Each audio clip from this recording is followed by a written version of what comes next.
आखिर एक राजा कबूतर की रक्षा के लिए अपने शरीर के मांस को काट काट कर एक बांझ को क्यों देने लगा। दोस्तों, जब हम दान की बात करते हैं तो आपके दिमाग में सबसे बड़ा दानवीर कर्ण का नाम आता होगा।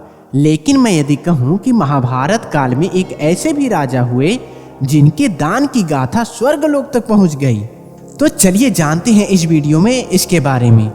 दोस्तों, हम सभी ने महाभारत की कहानियों को सुनते आ रहे हैं और टेलीविज़न पर देखते आ रहे हैं, लेकिन कुछ ऐसी भी महान घटनाएं घटी जिसे हम नहीं जानते हैं, क्योंकि महाभारत एक बहुत ही बड़ा ग्रंथ है।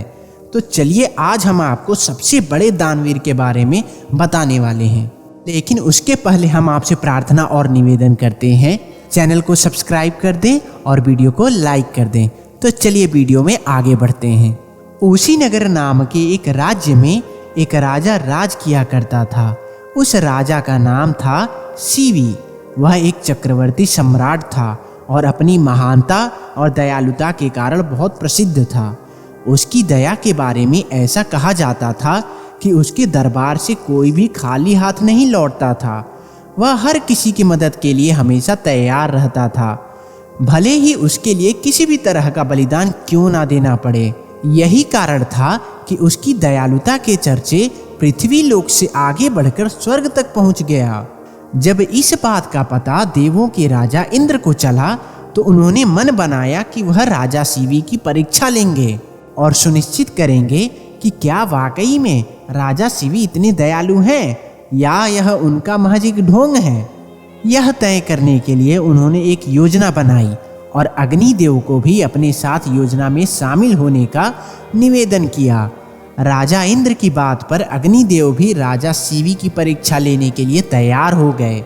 फिर क्या था, राजा इंद्र ने एक बाज का रूप धारण किया और अग्निदेव ने एक कबूतर का। दोनों राजा सीवी के दरबार की ओर चल दिए। अग्निदेव कबूतर के रूप में आगे गए और इंद्र बाज के रूप में इस प्रकार उनके पीछे चले कि मानो एक बाज कबूतर का शिकार करने के लिए उसके पीछे उड़ रहा हो। थोड़ी देर अग्निदेव कबूतर के रूप में राजा सीवी के दरबार में पहुंचे और राजा सीवी की जांघ पर बैठ गए। उन्होंने राजा से कहा कि एक बाज उसका शिकार करने के लिए पीछे आ रहा है, वह उसकी जान बचा लें। कबूतर की यह बात सुनकर राजा ने कहा, बिल्कुल भी चिंता ना करो, मेरे होते हुए वह बाज तुम्हारा कुछ भी नहीं बिगाड़ पाएगा। मैं तुम्हारी रक्षा करने का वचन देता हूँ। राजा के वचन देते ही बाज के रूप में इंद्रदेव भी सीवी के दरबार में पहुंच गए। उन्होंने राजा सीवी से कहा कि वह कबूतर मेरा शिकार है, उसे मारकर वह अपनी और अपने बच्चों की भूख मिटाएगा। बाज की बात सुनकर राजा ने कहा, मैंने इस कबूतर को वचन दिया है कि मैं इसके प्राणों की रक्षा करूंगा, इसलिए मैं इसे तुम्हें नहीं दे सकता। राजा की यह बात सुनकर बाज बोला, अगर आप इसे मुझे नहीं देंगे तो मैं और मेरे बच्चे भोजन के अभाव में भूखे रह जाएंगे और प्राण त्याग देंगे, इसलिए इसे तो आपको देना ही होगा।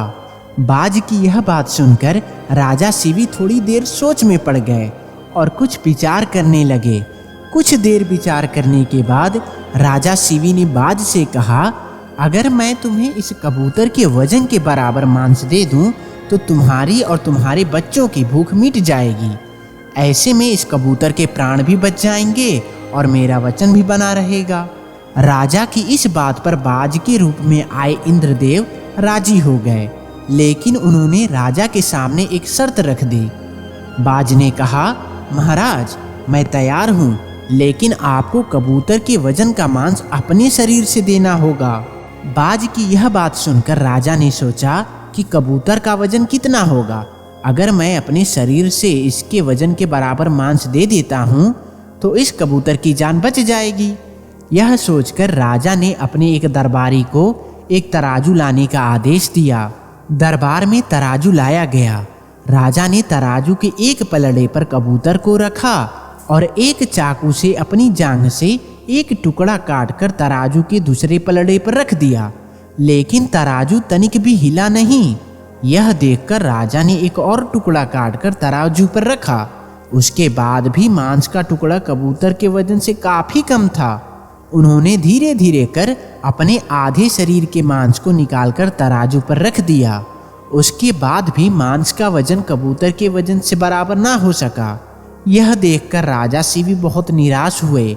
उन्होंने निश्चय किया, अब कुछ भी हो जाए वह अपने वचन का मान रखते हुए कबूतर को बचाएंगे। यह सोचकर वह खुद ही तराजू के पलड़े पर बैठ गए और तराजू पर कबूतर का पलड़ा ऊपर आ गया। राजा ने बाज से कहा, तुम मेरे पूरे शरीर का मांस ले लो और कबूतर को छोड़ दो। यह सुनकर इंद्रदेव को राजा पर दया आ गई। इंद्रदेव और अग्निदेव अपने असली रूप में आए और कहा, राजा शिवी, हम आपकी परीक्षा लेने आए थे और आप इस परीक्षा में सफल रहे। आप वाकई में बहुत ही दयालु और परोपकारी राजा हैं। इस पृथ्वी पर आपकी बराबरी दूसरा और कोई नहीं कर सकता। इतना कहते हुए दोनों देव वहां से गायब हो गए। शिवी चक्रवर्ती की कहानी से क्या सीख लेना चाहिए? शिवी चक्रवर्ती की कहानी से सीख मिलती है कि इंसान को किसी भी हाल में दया और परोपकार का साथ नहीं छोड़ना चाहिए, क्योंकि जिसमें दया और परोपकार वास करता है, भगवान भी सदैव उसकी मदद के लिए तैयार रहते हैं। तो दोस्तों, उम्मीद करता हूँ यह कहानी आपको बहुत पसंद आया होगा। तो कृपया करके चैनल को सब्सक्राइब कर दें और वीडियो को लाइक कर दें। जय श्री कृष्णा।